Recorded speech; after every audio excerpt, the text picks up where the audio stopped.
Welcome to the business interview. I'm Marcus Carlson. What does actor Antonio Banderas and singer Beyoncé have in common with France's former president Jacques Chirac? Well, all of them have at one point worn brands founded by my guest today. Karim Oumnia is the founder of sportswear maker Balliston and the lightweight shoe brand Glagla. He was born in Algeria, moved to France and set up Balliston back in 1998. And now those brands are available in more than 40 markets worldwide. Welcome to the show. Thank you. Thank you for your invitation. Now, I have to ask you, first of all, how do you get stars like Beyoncé and Antonio Banderas and Mike Myers as well? How do you get them wearing your shoes, your product? It's I'm an engineer, so it's the innovation. We were the first company who adapted technical shoes, because we were producing technical shoes like soccer shoes. We did the lightest soccer shoe in the world. We did the first women soccer, I said football, of course, shoe in the world also. And then we adapted different kind of shoes like boxing shoes, football, rugby shoes, and different kind of shoes. We adapted them for the street taekwondo shoes. And then we started to do some shows all over the world, and especially in USA at the Las Vegas Magic Show, which is the main fashion show in the world, and also the WSA, which is a shoe show. And then it was just in 2001, and then I got the visit of one guy who was a producer of the VH1 Awards and the MTV Awards. And I was like, I didn't know this guy and even know the show. I didn't know the show. So he was just asking me, wow, your shoes are great, very interesting. The stars, American stars will love these shoes. I said, okay, but who you are? You are a retailer, or you want to buy shoes? He said, no. So I said, okay, I'm not interested. I don't know what you want from me. And in fact, he came back just a few hours later and said, okay, listen, we never did that, but I would love to have you in the backstage of the next VH1 Awards. I said, okay, so what do you want me to do? Just show your shoes to our American stars. I said, who are you talking about? He said, and then he started to give me the list, and I was like, wow, really? We can show our shoes there? So he said, yes. So we were there, and so we started. We've been in the backstage, and then we got many stars like Antonio Banderas, Beyoncé, Jessica Alba. So it's a little bit by chance that all of these stars are wearing your goods. Yeah, and then we've been invited in other shows like Kids Awards, the tribute for Ray Charles at the Staples Center in LA. And then we met different people and many people. Now, in the sportswear business, you often think of the giants like Adidas and like Nike. But how does a small company like yours make it in that space? Once again, the innovation. I'm an engineer. I'm 2 times engineer, and really the way I think is product. I'm more engineer than really a boss or a general manager. So the first product we started with was the lightest football shoe. It was the ultralight in '98, and then the first women football shoe. And this gave us an image of a small company, a shoe company, but very technical.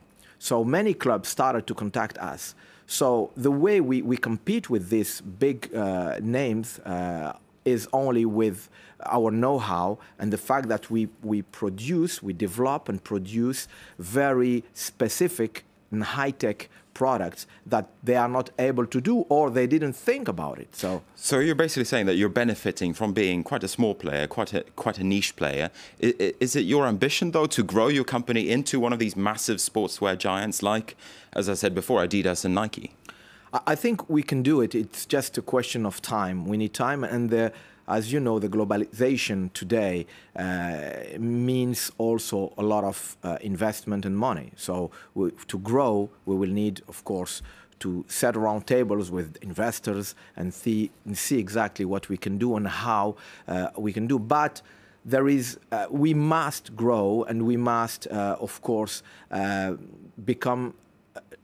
We are already, but we will have to become a real competitor of these big names, even on niches only. Now, you're putting a lot of emphasis on the internet and on online sales. Do you think that the traditional shoe stores, are they to a certain extent dying? Probably. Probably, and I mean, not dying, but we will have to, for sure, the business, the retail business will grow from internet side and will be reduced in a quite high level from the normal retail. I think both have to exist together. Many people need to have stores to go and to touch the product. Yeah, because at the end of the day, you want to try on the shoe, absolutely. Don't you? So you need, but it will be mainly for me. I think it will be mainly showrooms, and then people will buy in their house, taking time, checking prices everywhere. But I think that we will need mainly the stores will become showrooms more than showrooms more than really retailers where you can buy shoes. Now, entrepreneurship, it is a commodity that's seen to be in high demand these days in these tough economic times. What's your experience been like building a company from France? There's a lot of suggestions, for instance, that France and French business is falling behind other countries' business climates, for instance. Do you agree with that? I think France is in a period where France needs to change, and of course, like everything happened in the French history, needs time and needs fights. So that's what is happening today. I think there is no way the globalization means changes. French people have to, switch at a certain time and understand that once again the competition is here now. It's not outside. You spoke about your experience doing business in the United States earlier. Do you think there is a big cultural difference between the United States on the one hand and France on the other? For sure, yeah, of course. In United States, the people, when they work in a company, they are proud and happy to work in the company because they need, and when the company grow up, they are quite proud. So they are a part of it. They are like partners. In France, people work in a company because they need to work. They are employees, and they always fight to protect their rights against the owner who can exploit them. So it's absolutely not the same thing, and this must change. People needs to, the media, the government, and everyone in France needs really to explain and to make sure that the new generation will not think the same way. But how do you make that argument? That's a tough sell. No, I think it's a question of education. We need really to go to another level. France has a very interesting history, and of course, in the labor rights in France were always in front of the other countries. Right now, they are a little bit back. I mean, I don't think we are on the right way. We need to face and to accept the competition, the worldwide competition, and for that we have to use the same arguments and we need to be powerful. To be powerful, there is no question. We must understand that if we want to fight against USA, against China, against other countries, we need to use the same tools, the same arguments, which are flexibility in the work, competitivity, and for me the most important is the way of thinking. The way of thinking must be a winner way. The employees are a part of the company and must be, hand in hand with the boss, with the owners. In the same time, I agree that some owners are a little bit, greedy.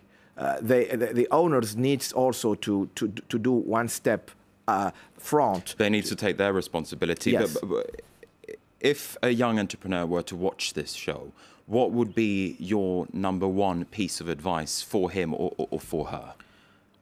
Innovation and export. There is no reason to stay and to sell, not to stay, sorry, but to sell only in France. France is not a market. The market is worldwide. So it doesn't cost. We developed the first ventilated shoe. It's a big innovation. The Glagla shoe is the first ventilated shoe. The first thing we did 3 years ago was to go to do different shows in the world. And that's why we are now in more than 50 countries. So we started from zero with this new project, and now we are in 50 countries. How we did it, and the crisis was really heavy.